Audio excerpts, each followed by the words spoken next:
Assalamualaikum warahmatullahi taala wabarakatuh.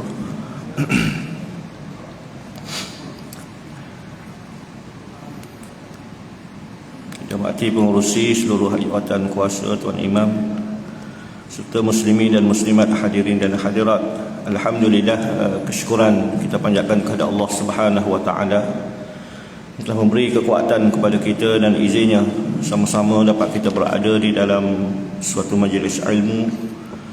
Dan seperti mana yang kita tahulah, majlis ilmu ini dijanjikan oleh Allah Subhanahu wa taala dengan ganjaran yang banyak melalui hadis-hadis Nabi sallallahu alaihi wasallam.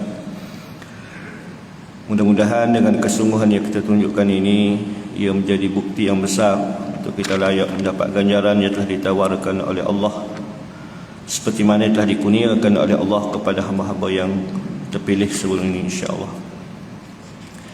InsyaAllah pada pagi ini kita sambung balik tentang hadis Nabi sallallahu alaihi wasallam mengenai sabda Nabi, ra'aitun Nabi sallallahu alaihi wasallam wa huwa bil maut wa indahu qadahun fihi ma'un wa huwa yudkhilu yadahu fil qadah summa yamsahu wajhahu summa yaqulu Allahumma a'inni ala munkaratil maut aw sakaratil maut. وأنها أيضا قالت ما أغبط أحدا بحون موت بعد الذي رأيت من شدة موت رسول الله صلى الله عليه وسلم. Kata Aisyah, aku melihat Nabi sallallahu alaihi wasallam semasa baginda hampir wafat dan di sisinya ada sebuah bejana yang berisi air. Dan baginda memasukkan tangannya ke dalam bejana itu lalu menyapu mukanya. Sesudah itu baginda berdoa, ya Tuhanku, berilah aku pertolongan terhadap penderitaan maut ataupun saqatul maut yang sedang aku hadapi ini. Aisyah juga katanya, aku tidak memandang elok atau merasa iri hati kepada sesiapa pun dengan sebab mudah dan ringannya saqatul maut yang dialaminya sesudah aku melihat kesukaran Rasulullah sallallahu alaihi wasallam menghadapi saqatul maut. Hadis riwayat Tirmizi. Baik, mengenai hadis ini pada kuliah yang lepas kita telah baca, cuma tak sempat nak hurai tentang matan hadis. Cuma kita hanya bercerita tentang perihal kehidupan Aisyah yang merupakan orang yang merupakan meriwayatkan hadis ni. Dan jadi panjang lebar cerita tu sebab kita bercerita tentang kronologi berlakunya peperangan Jamal yang berkait dengan Aisyah radhiyallahu anha. Dan sebahagian besarnya kita juga meriwayatkan tentang kelebihan Aisyah radhiyallahu anha yang merupakan salah seorang isteri Nabi sallallahu alaihi wasallam, digelar sebagai Ummul Mukminin, ibu kepada orang mukmin. Jadi pagi ini kita masuk pada matan hadis lah. Jadi Aisyah ni bercerita satu hari Nabi ketika mana hampir wafat dan di sisi baginda ni ada sebuah bejana yang berisi air.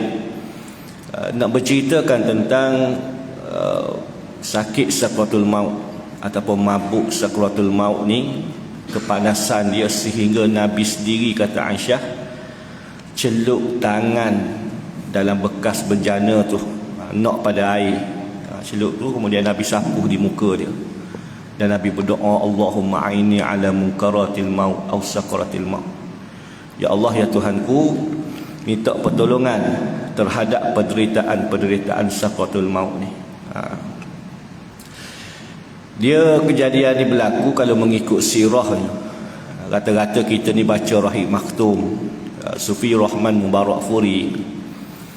Dia menyebut Nabi kita ni mula jatuh sakit pada 28 Safar. Nabi mula jatuh sakit. Dan sakit Nabi pada waktu itu diselang-seli dengan sihat balik. Begitulah, ada hari sehingga begitu tak larat baginda sampai tak keluar untuk solat berjemaah dengan para sahabat. Kemudian sembahyang pada waktu itu diganti oleh Abu Bakar As-Siddiq. Selagi mana Nabi sihat, Nabi orang kata teruk juga untuk pergi. Begitulah keadaan baginda, demam, kemudian sihat balik. berterusan masa sehinggalah sampai pada 12 Rabiul Awal. Pada waktu duha yang meninggi, kata Aisyah, Nabi mula tenat. 12 Rabiul Awal.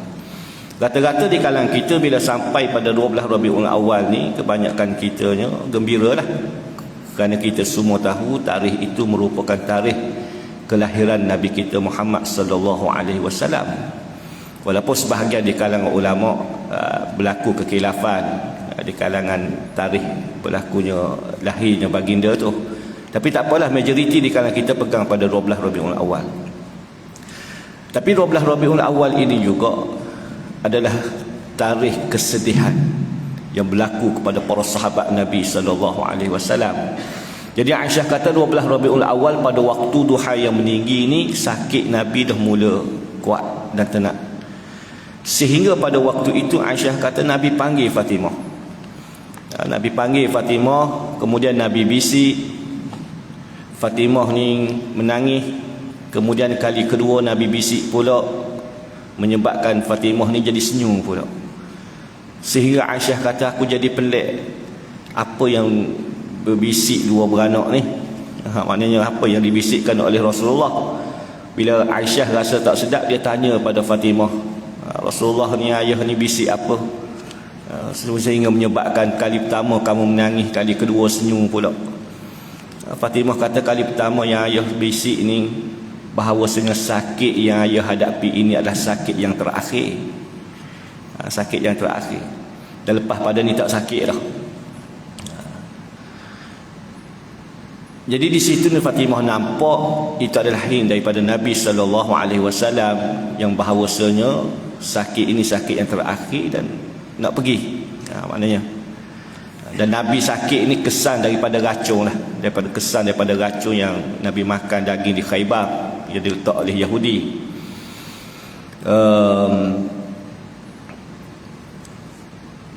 Itu Nabi cerita kesan sakit tu sehingga nak rasa nak terputus orak leher, kata Nabi. Nabi mengadu pada Aisyah, sakit aku ni sehingga terputus orak leher kerana kesan daripada racun. Tambah-tambah produk dulu pula pure lah, racun dulu. Apa ni, barang-barang dulu ni nak banding hari ni pure hak dulu lah. Klorok dulu dengan klorok hari ni tak sama dah. Hari ni banyak barang tiruan. Siapa orang cerita hari ni orang nak bunuh diri minum racun, hak tak mati pun ada. Bunuh diri dia minum racun, bawa pergi hospital, doktor rawat sedar balik. Dia kata tak mati saya doktor. Tak, saya cek botol hak awak minum racun tiruan, kata dia. Perah dia. Perah nak bunuh diri minum racun tiruan. Jadi produk dulu dia pure. Jadi sehingga Nabi kata sakit kepala di saat tu, sehingga Nabi ambil kain dan Nabi ikat di atas kepala ni, dan di semuanya bias daripada racun yang makan di Khaybar. Jadi kali pertama menyebabkan Fatimah ni menangis sebab Nabi kata ini adalah sakit yang terakhir. Mungkin lepas pada ni nak mati, maka menyebabkan aku menangis, kata Fatimah. Dan Aisyah kata kali kedua Nabi bisik pula, jadi musuka pula tu, senyum pula, pasal apa pula? Fatimah kata Nabi bagi tahu, ayah bagi tahu bahawasanya di kalangan ahli keluarga ni, orang yang pertama akan menyusuli aku, akan menyusuli Nabi adalah aku, kata Fatimah. Nabi sebut pada Fatimah selepas pada ayah pergi ni, di kalangan ahli keluarga orang yang pertama akan menyusuli aku adalah kamu, wahai Fatimah. Itu yang menyebabkan aku senyum. Dan bila aku balik, Nabi sebut aku adalah penghulu di kalangan wanita di sana. Jadi suka Fatimah. Fatimah suka Nabi bagi tahu begitu. Kalau kita pok-pok saudara lain, mak-mak saudara lain tua lagi, hak lain dulu lagi, takkan kita hak pertama, muda lagi. Nabi pula sebut. Jadi senyum. Kerana berpisah mungkin hanya sekejap dan akan menyusuli Nabi SAW. Dan benar, Fatimah selepas pada 6 bulan kewafatan Nabi SAW, dia pula menyusuli. Jadi Aisyah kata pada waktu tu keadaan tu makin tenang. Rekan-rekan dah sebut ni, cuma nak cerita situasi berlaku ketika mana. Pada waktu itu juga Nabi panggil Hasan dan Husain, Nabi bagi nasihat dan kata-kata. Kemudian panggil isteri-isteri baginda, Nabi bagi nasihat dan bagi kata-kata. Dan Aisyah kata mula makin tenat, makin tak larat baginda, sehinggalah aku ni pangku kepala Nabi SAW di antara riba dan dada aku ni. Dan pada waktu tu Abdul Rahman bin Abu Bakar, adik kepada Aisyah ni, selok tabir nak tengok keadaan Rasulullah. Bila dia selok tabir, di tangan dia ni ada sugi, dan Nabi tengok di tangan Abdul Rahman tu ada siwak, ada sugi ni. Dan Aisyah baca raut wajah baginda macam Nabi nak benda tu, sehingga Aisyah minta Abdul Rahman ni bawa sugi dan bagi pada Aisyah. Oleh kerana sugi tu kayu baru, Aisyah kata, nak tak wahai Rasulullah, aku lembutkan dulu kayu sugi ni. Kayu kan hak baru kan dia kerah. Jadi Aisyah kata, nak tak wahai Rasulullah, lembut dulu. Jadi Aisyah buat, lembutkan gigi dia, kemudian bagi pada Rasulullah, bersiwak. Dan Aisyah kata siwak Nabi itu adalah siwak yang terbaik yang pernah aku lihat, nak dibandingkan dengan sebelum-sebelum ni, kata Aisyah. Dan itu juga di antara nikmat yang besar ya Allah Ta'ala kurnia dalam hidup aku. Selain daripada Nabi ni wafat di atas pakuan aku, aliu aku ni juga bercampur dengan aliu Rasulullah sallallahu alaihi wasallam. Waktu lembut sugi itulah. Jadi keadaan tu makin tenang, dan waktu itulah Nabi rasa bahan kepanasan saqatul maut, sehingga sebuah bejana yang berisi air ada di sisi Rasulullah. Aisyah kata Nabi ni celuk tangan nak pada air ni, sapu di muka ni, dan berdoa kepada Allah, Allahumma a'inni ala munkaratil maut aw sakaratil maut. Kemudian keadaan bertambah tenang, sehingga Aisyah kata aku nampak bibir Nabi ni bergerak, dan apa yang disebut oleh baginda tak kedengaran, sehingga aku dekatkan telinga aku di mulut Nabi, dan aku mendengar Nabi menyebut ma'allazina an'amallahu alaihim minan nabiyyin was-siddiqin wasyuhada was-salihin, Allahumma ar-rafiqul a'la ar-rafiqul a'la ar-rafiqul a'la. Kemudian kata Aisyah, wafatlah baginda sallallahu alaihi wasallam.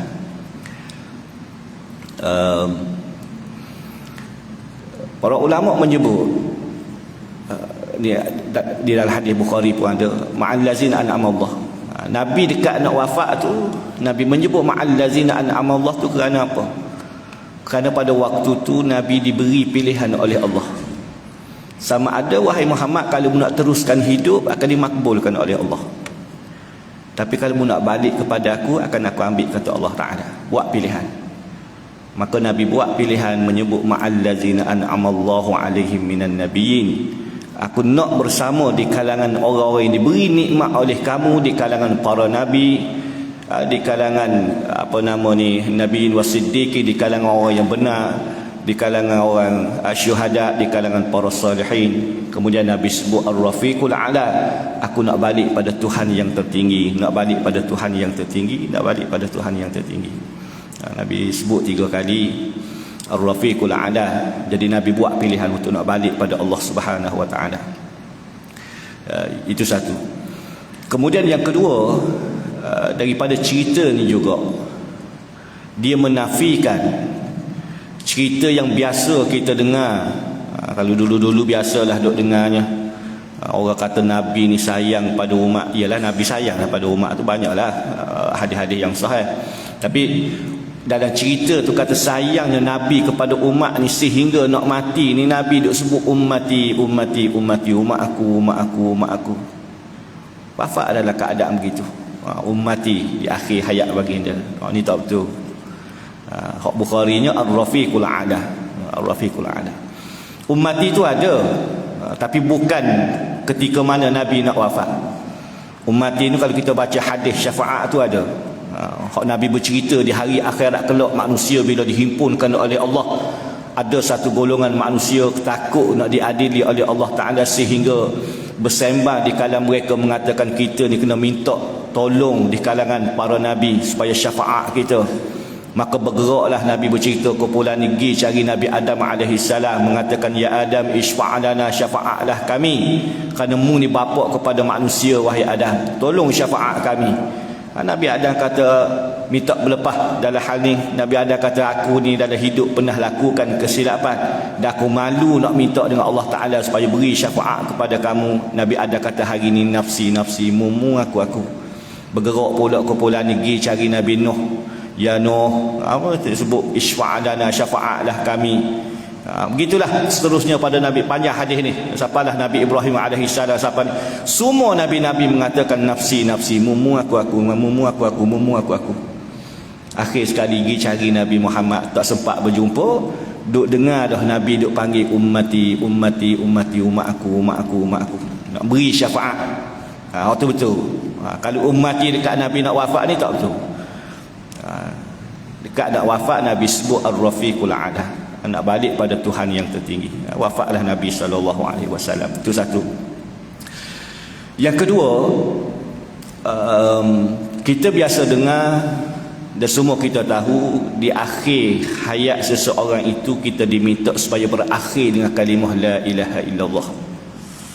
Ada siapa yang berakhir dengan kalimah la ilaha illallah, wajib syurga ke atas orang ni. Tapi tengok pada riwayat ni, Nabi sendiri pun tak berakhir dengan kalimah la ilaha illallah, berakhir dengan Ar-Rafiqul A'la. Macam mana tu? Macam bertembung. Ibnu Hajar Al-Asqalani menyebut perkataan yang disebut oleh baginda di akhir hayat dengan perkataan Ar-Rafiqul A'la itu sudah tentulah perkataan tauhid itu telah memenuhi di dalam hati Nabi SAW. Walaupun tak terungkap kalimah tu, tapi kalimah Ar-Rafiqul A'la sudah tentu memenuhi perkataan tauhid di dalam hati baginda. Maka di situlah para ulama menyebut tak disyaratkan bagi seseorang itu yang dalam keadaan nazak nak dikira sebagai berakhir dengan kalimah syahadah mesti dia mengungkap melalui lidah dia. Tak semestinya. Kita ajar orang nazak, ulang kali kita sebut la ilaha illallah, la ilaha illallah. Tahu-tahu 4-5 kali kita ulang duk bisik di tepi telinga dia, tengok-tengok habis nafas dah. Maka tak boleh kita nak kata arwah ni mati tak mengucap pun, kita duk ajar 5-6 kali tak sebut dia. Kesian dia. Tak boleh. Mungkin waktu kita ucap di tepi telinga dia tu, dia telah terbayang kalimah la ilaha illallah telah memenuhi di dalam hati dia. Cuma tak ada daya untuk nak mengungkapkan melalui lidah kerana dalam keadaan nazak. Maka ia dikira sebagai berakhir dengan kalimah la ilaha illallah. Tapi kalau kita ajar dia boleh ungkap melalui lidah dia, kita dengar, bonus lah. Sebab tak akan keluar melalui lidah melainkan apa yang ada di dalam hati. Tapi kalau tak keluar melalui lidah dia, kita tak tahu dalam hati dia terbentuk tak kalimah yang kita ajar tu, maka tak boleh nak hukum atas seseorang. Maka itu hak dia dengan Allah Subhanahu Wa Taala. Setakat mana itu dia Allah. Apa yang penting kita hak segar ni, hak sehat ni, nampak orang dalam keadaan nazak supaya bisik di telinga dia dengan perkataan la ilaha illallah. Dia tak boleh nak ikut melalui lidah dia pun, dia dengar terbayang kalimah tu memenuhi di dalam hati dia, nak sebut je tak boleh. Maka dikira berakhir dengan kalimah la ilaha illallah. Tak disyaratkan melalui lidah baru dikira. Tapi ajar tu kena sebut la ilaha illallah lah. Setengah orang ni dia duk ajar tepi telinga, duk suruh mengucap. Kawan ni nazak. Duk bisik mengucap. Ajarlah mengucap tu apa dia, la ilaha illallah. Ni duk main mengucap. Kawan dia waktu jadi tukar takir habis itu, kata mengucap. Akhir sekali keluar waladhdallin. Orang suruh mengucap. Kita duk sebut mengucap. Bisik telinga dia la ilaha illallah. Dia tak boleh nak ikut pun, dia terbayang. Terbayang. Tu dia. Jadi kata Ibnu Hajar Al-Asqalani, Ar-Rafiqul A'la itu apa yang Nabi sebut adalah sesuatu benda yang telah memenuhi di dalam hati baginda perkataan tauhid itu. Baik. Jadi 12 Rabiul Awal wafatlah Nabi sallallahu alaihi wasallam.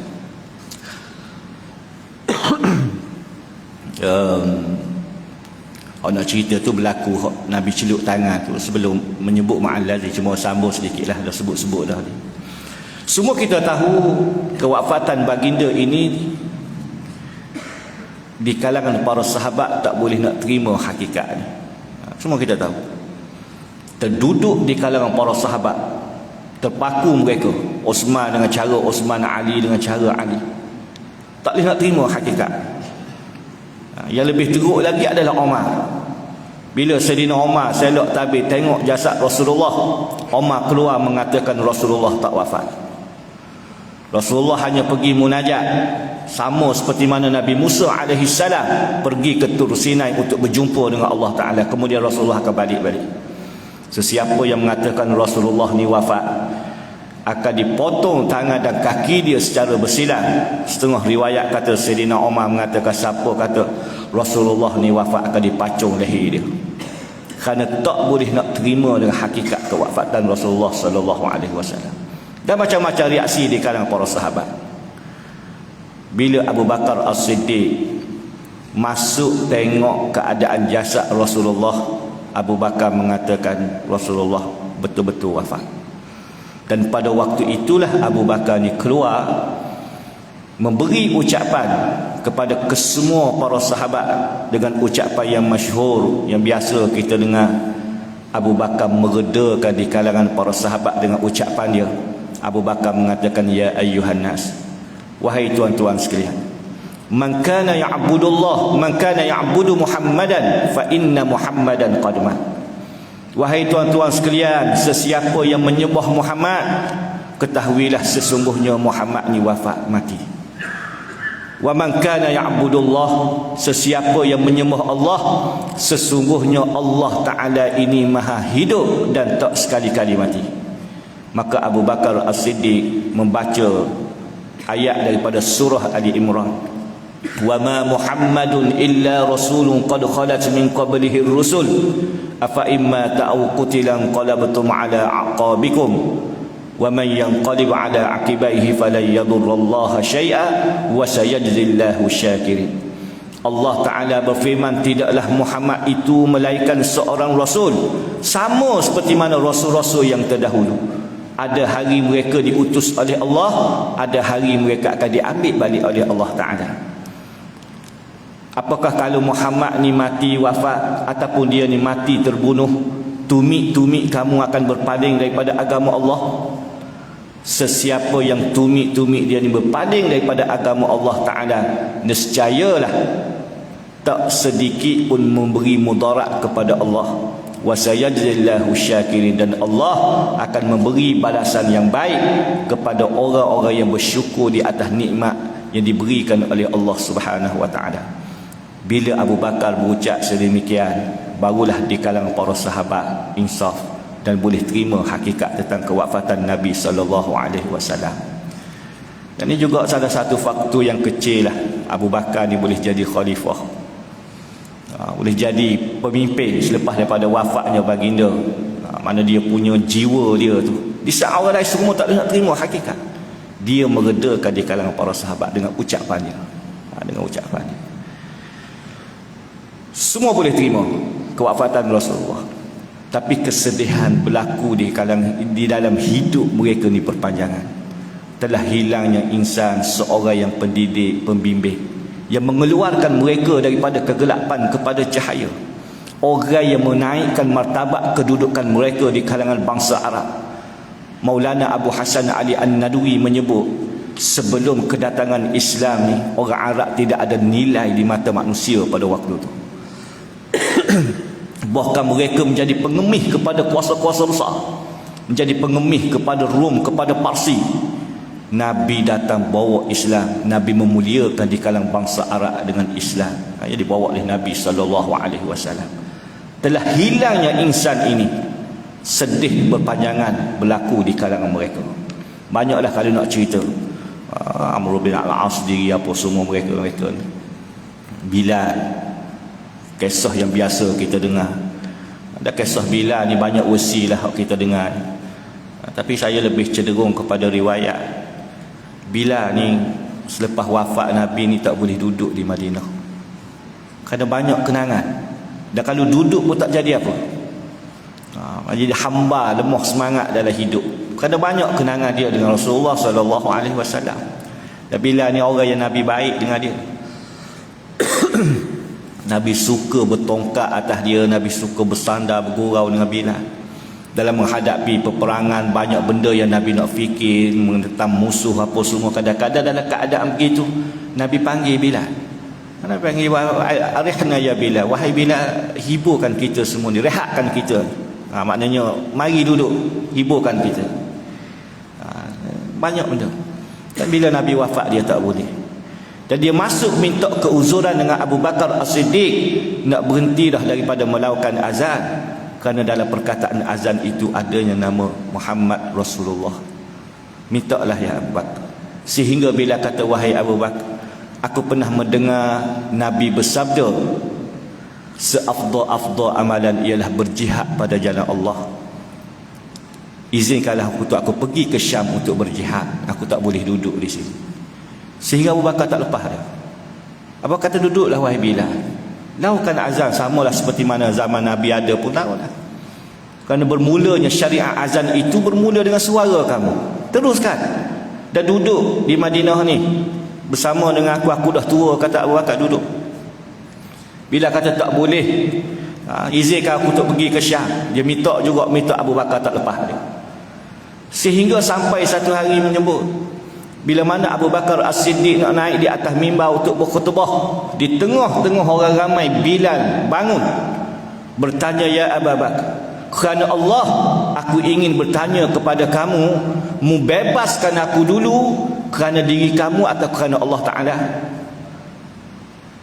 Kita baca sirah dia, Bilal ni dia hamba kepada Umayyah bin Khalaf waktu zaman penindasan. Ketika mana Abu Lahab, Abu Jahal ni macam-macam cara dah nak sekat dakwah Nabi, tapi pengikut ni makin bertambah juga.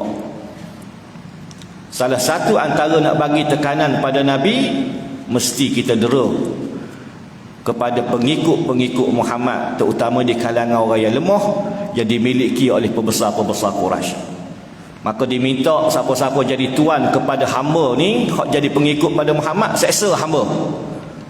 Bagi tekanan pada Muhammad, seksa pengikut dia. Antara yang menyeksa hamba dia adalah Umayyah bin Khalaf. Ikat Bilal dengan leher, di leher, diheret pusing Mekah supaya keluar daripada agama Muhammad. Wahai Bilal, Bilal tetap mengatakan ahad, ahad. Tak cukup dengan itu, didera, dijemur di tempat yang panas, diletaknya batu, tak beri makan apa semua, keluar daripada agama Muhammad. Wahai Bilal, Bilal tetap mengatakan ahad, ahad, ahad. Ahad situ Tuhan yang Maha Esa lah. Bukan hari. Setengah orang kata guana Bilal ni kena seksa apa semua, kena dera ni, duk sebut ahad, ahad, Isnin Selasa tak ada. Ahad, ahad tu tak sebut Allah kat depan tu, dia tahu dah mewakili Tuhan yang Maha Esa. Bukan hari. Dia macam budak-budak tahfiz lah. Adik-adik tahfiz ni kadang-kadang dia lari hidup dia dengan Quran, kadang-kadang nakal dia pun dengan Quran. Dia duduk main teka-teki sama-sama dia waktu rehat-rehat, hilang-hilang stres menghafal. Dia kata dalam banyak-banyak surah ni, surah apa kalau baca ni lama nak habis. Dia tak panjang tapi lama nak habis. Kawan ni pening duk fikir macam mana. Tak ada surah Baqarah kalau baca lama. Kalau tak berapa lancar tu, pergi 2-3 jam juga nak habis Baqarah tu, 2 juzuk lebih. Hak teka-teki ni kata bukan salah dia. Baqarah ni biasa lagi. Kawan tanya, dah surah apa kalau bukan Baqarah? Dia kata qul huwallah. Orang kata kok mana pula qul huwallah ni baca lama nak habis, kejap je qul huwallah ni pendek. Kata lama dia kata kalau baca nak habis tu 2 kali ahad. Baru habis. Qul huwallahu ahad lam yalid wa lam yakul lahu kufuwan ahad. 2 kali ahad baru habis kata dia. Ahad situ dik, bukan hari dik. Tuhan yang tunggal yang esa. Jadi Bilal ni kena seksa pada waktu tu sedemikian rupa, tetap mengatakan ahad, ahad, Tuhan yang Maha Esa. Dan Abu Bakar As-Siddiq tengok Umayyah bin Khalaf ni dera Bilal, seksa Bilal. Dia keluarkan harta dia, dia beli Bilal daripada Umayyah bin Khalaf, tebus Bilal dan memerdekakan Bilal. Jadi bila mari pada waktu tu naik di atas mimbar, dia tanya pada Abu Bakar, minta 2 kali dah izin nak keluar daripada Madinah, nak pergi ke Syam untuk berjihad. Abu Bakar tak izin. kerana Allah aku bertanya kepada kamu ya Abu Bakar, mu bebaskan aku dulu kerana Allah atau kerana diri kamu? Abu Bakar kata kerana Allah, bukan kerana diri aku tak.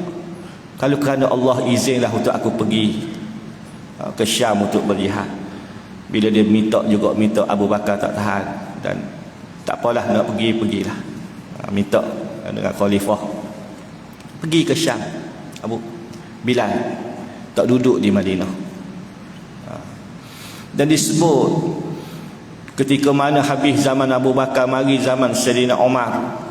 Sayyidina Umar ni kita tahulah ada khalifah yang terkenal. Jasa Sayyidina Umar ni adalah orang yang buka wilayah Islam. Antara cara Sayyidina Umar ni, dia susun tentera, hantar pergi berperang sana berperang sini, capai kemenangan wilayah Islam ni makin besar. Antaranya ketika itu Sayyidina Umar susun tentera hantar pergi ke Syam untuk berperang di sana supaya rampah balik Baitul Maqdis daripada yang dijajah oleh golongan Kristian pada waktu tu. Syam dulu ni luas, Palestin, Jordan, semua duduk bawah Syam pada waktu tu.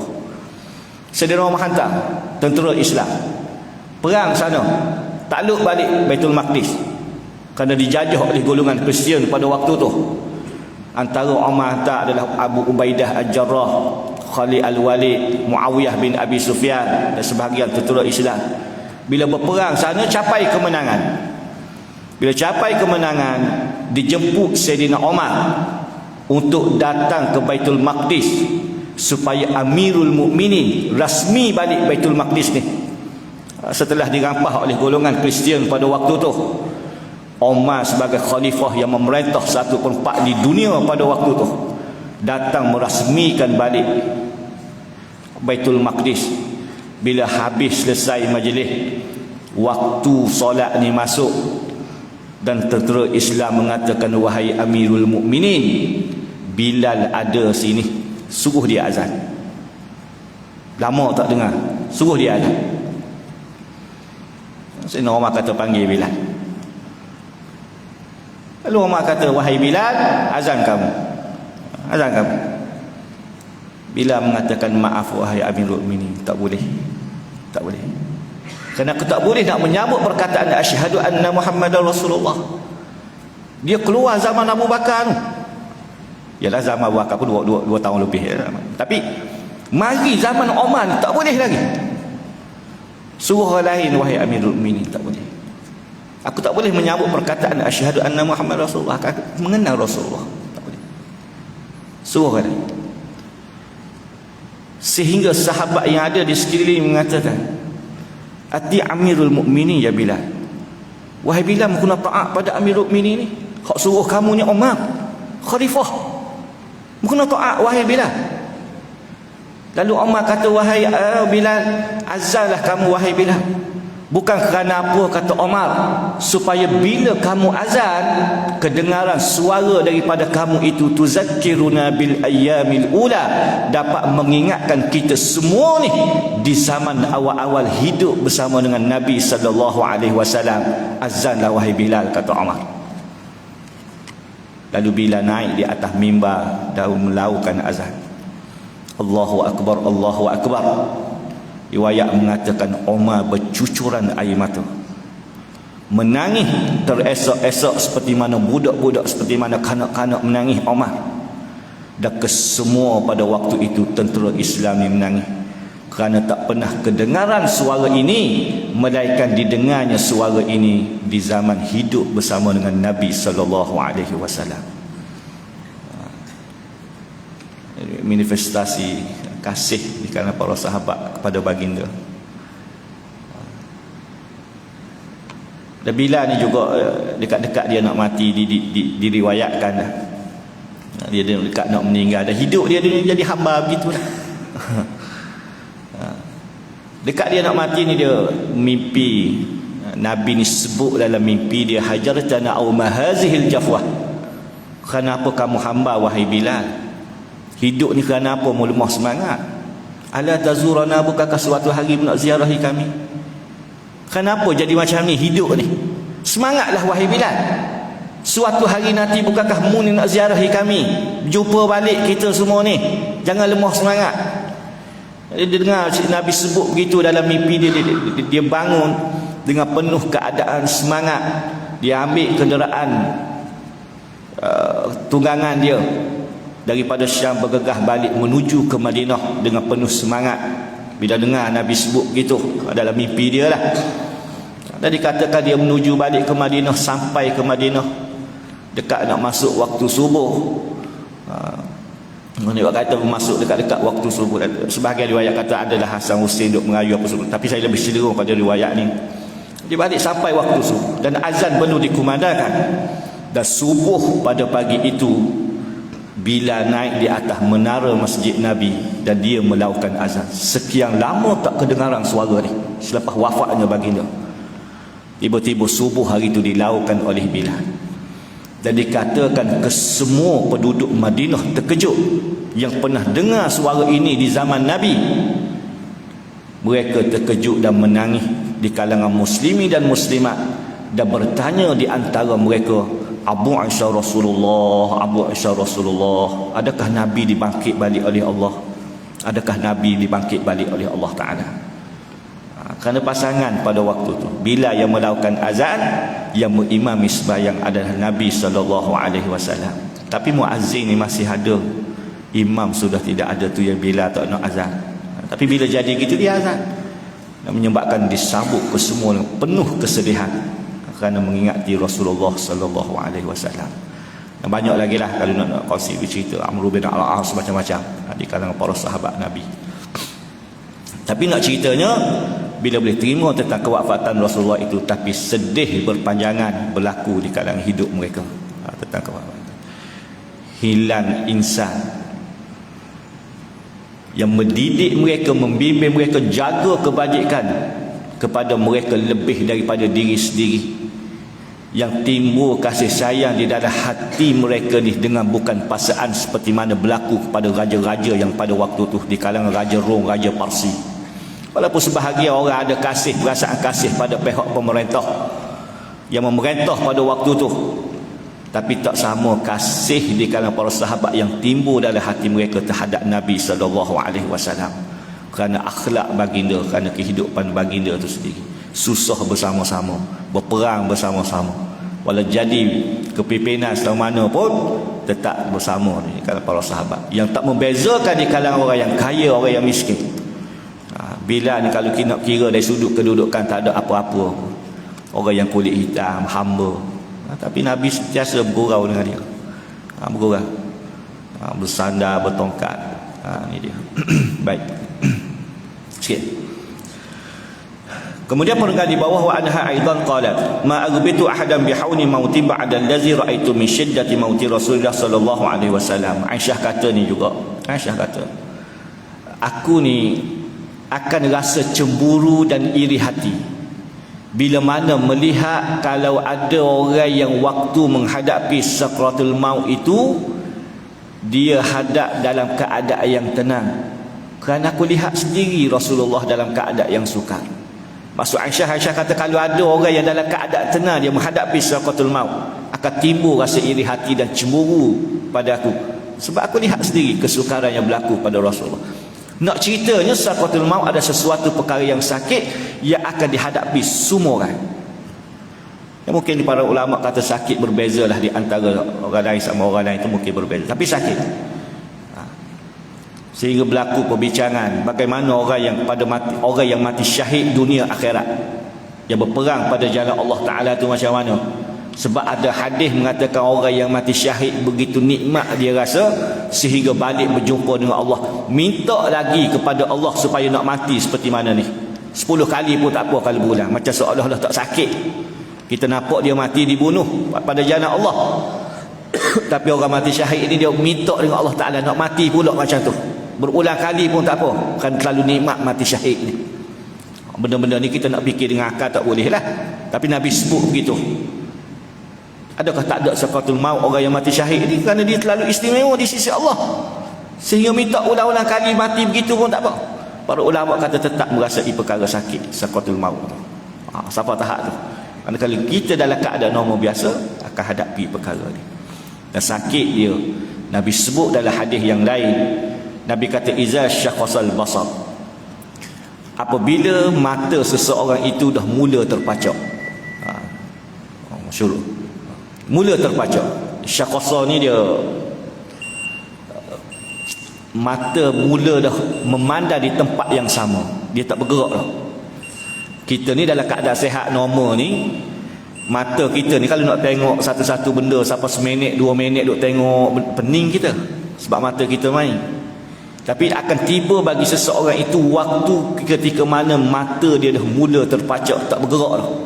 Dan dalam hadis yang lain menyebut berlaku begitu kepada orang nak mati ni sebab dia sedang melihat dan menunggu laluan roh dia untuk keluar.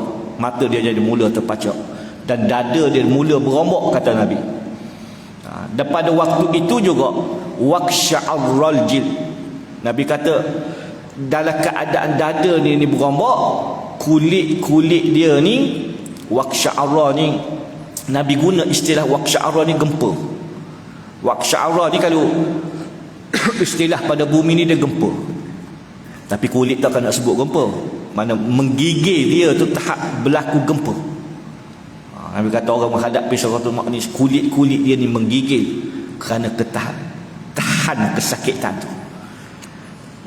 Mungkin munasabah kita kadang-kadang tengok orang yang tahan kesakitan, mungkin kalau nak putus jari ke, tak tercabut kuku, kadang-kadang tahan sakit tu sehingga ketar kepala, menggigil kepala, menggigil tangan. Kerana satu benda sikit daripada tubuh kita nak terpisah daripada tubuh ni. Tahan tu sakit, kadang-kadang menggigil kepala. Ni apatah lagi satu roh yang ingin berpisah dengan seluruh jasad kita ni. Sebab waqsha'arral jin. Dia kulit dia ni jadi gempa. Kemudian jari-jari dia mula kering. Fa'in dazalik, Nabi kata bila berlaku perkara ni pada seseorang itu, ketahuilah kalau dia reda di dalam hati dia untuk balik kepada Allah, Allah Ta'ala suka untuk menyambut roh dia balik.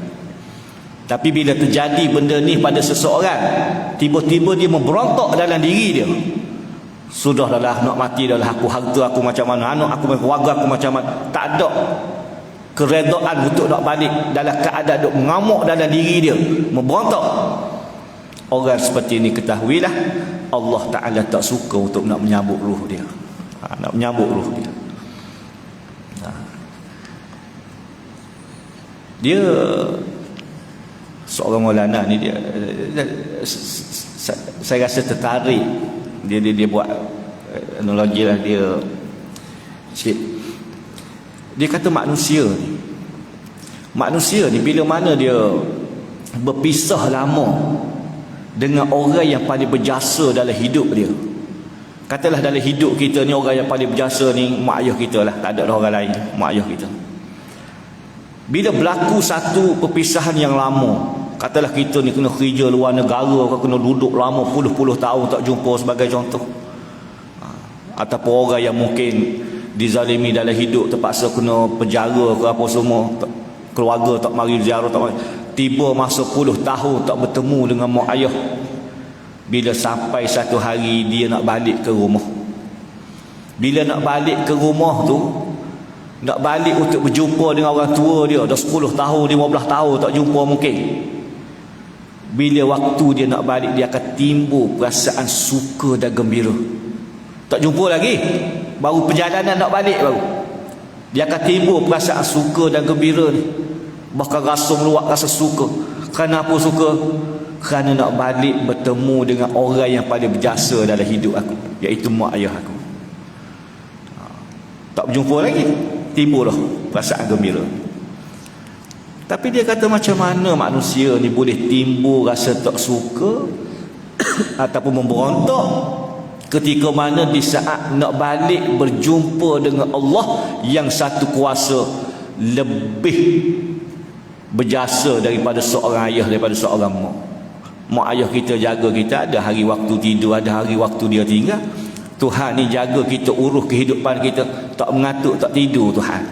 Urus kehidupan kita, sehat kita, rezeki kita apa semua. Lebih berjasa lagi daripada seorang mak ayah. Tiba-tiba kita suka untuk balik berjumpa dengan mak ayah kerana ini orang yang paling berjasa. Waktu nak balik kepada kuasa yang lebih berjasa daripada mak ayah, manusia ni timbul rasa tak suka dalam hati. Patut-patut lebih suka lagi lah, kata dia. Dia buat pujukan begitulah. Tapi kalau tanya pada ustaz sendiri pun mati-mati takut juga. Dan Nabi sebut dalam hadis lain, kalau kita takut kerana amalan kita, adakah dosa-dosa kita diampunkan oleh Allah? Apa yang kamu takuti akan dimakbulkan oleh Allah Ta'ala. Nabi sebut dalam hadis yang lain. Maksud takut sini ni kita memberontak, tak ada kerelaan untuk nak balik pada Allah. Kalau kita duk takut macam manalah amalan aku, wahai Tuhan, kamu nak ambil aku ni nak balik, bimbang takut amalan tak diterima oleh kamu, dan dosa-dosa dalam hidup aku adakah diampunkan oleh Allah. Kita duk bimbang benda tu. Nabi kata apa yang dibimbangi oleh dia akan disettlekan oleh Allah Ta'ala di saat dia nak mati. Kalau dari sudut tu lah. Tapi dia masukkan takut, tak boleh nak terima hakikat dengan nak balik pada Allah Ta'ala. Orang seperti ini Allah Ta'ala tak suka untuk nak ambil roh dia. Maknanya jangan dia takut, kata dia. Jangan dia takut. Tapi dia tanya orang dia takut juga. Dia macam orang bawa umrah lah, mutawif sikit. Kadang-kadang mutawif bawa jemaah sampai ke Mekah, sampai ke Madinah dulu ikut lah. Kadang-kadang sampai dia pesan kita ni pakcik-pakcik apa semua ni, ibu-ibu, sampai di tanah haram ni, yang pertamanya kita pasang niat keikhlasan kita sebagai tetamu Allah sampai di sini. Yang kedua, dalam hati kita ni biar berazam supaya kita ni dapat mati di tanah haram. Tak boleh mati kat Mekah, boleh mati kat Madinah pun tak apa. Azam, bukan minta, bukan paksa Allah Ta'ala suruh mati kita sini, tapi kita azam biar kita ni mati di tanah haram. Minta begitu, kelebihan yang besar katanya dia pada jemaah. Lalu jemaah kata tak apalah ustaz, kalau gitu lah nanti doa kat Kaabah sekejap lagi lah, nak azam lah minta biar Allah Ta'ala jemput duduk mati di tanah haram. Tapi dalam doa tu nak selit sekali dengan nama ustaz. Ustaz kata janganlah, saya ni terik banyak lagi, hak cuti sekolah 2 lagi nak bawa. Pakcik doa kat pakcik lah. Mana ustaz sendiri pun takut juga kan. Dia suruh orang dia ni dia sendiri banyak benda lagi nak buat dia. Maknanya jangan dia takut. Tapi nak cerita dalam hadis tu sakit menghadapi sakratul maut, Nabi guna istilah waqsya'arra, gempa. Tapi tak boleh nak terjemahlah gempa pada kulit ni. Gempa ni dia untuk bumi. Tapi nak cerita begitu sakit ketahanan sehingga kulit tu menggigil seperti mana gempa bumi itu. Wallahu alam dalam hal ni. Kerana Nabi sebut begitu dan kita pun tak pernah rasa. Benda-benda ni tak boleh nak fikir dengan akal kita, melainkan setiap orang akan merasai perkara ni. Dan Nabi kata begitu keadaan yang dilalui oleh Rasulullah sallallahu alaihi wasallam. Maka habislah tentang hadis ni, dan insya-Allah pada kuliah yang akan datang kita masuk pada hadis yang lain pula. Maka sekadar tu, wabillahi taufiq. Assalamualaikum warahmatullahi wabarakatuh. Wallahu a'lam. Bismillahirrahmanirrahim. Alhamdulillah alamin wassalatu wassalamu ala asyrafil anbiya'i wal mursalin sayyidina Muhammad wa ala alihi washabbihi ajmain. Allahumma inna a'udzubika min ilmin la yanfa' wa min qalbin la yakhsha' wa min nafsin la tashba'. Rabbana taqabbal minna salatana wa a'malana tamah waghfir lana dhunubana 'ammah. Rabbana atina fid dunya hasanah wa fil akhirati hasanah wa qina 'adzabannar. Sallallahu ala sayyidina Muhammad walhamdulillahi rabbil alamin. Taqabbalallah.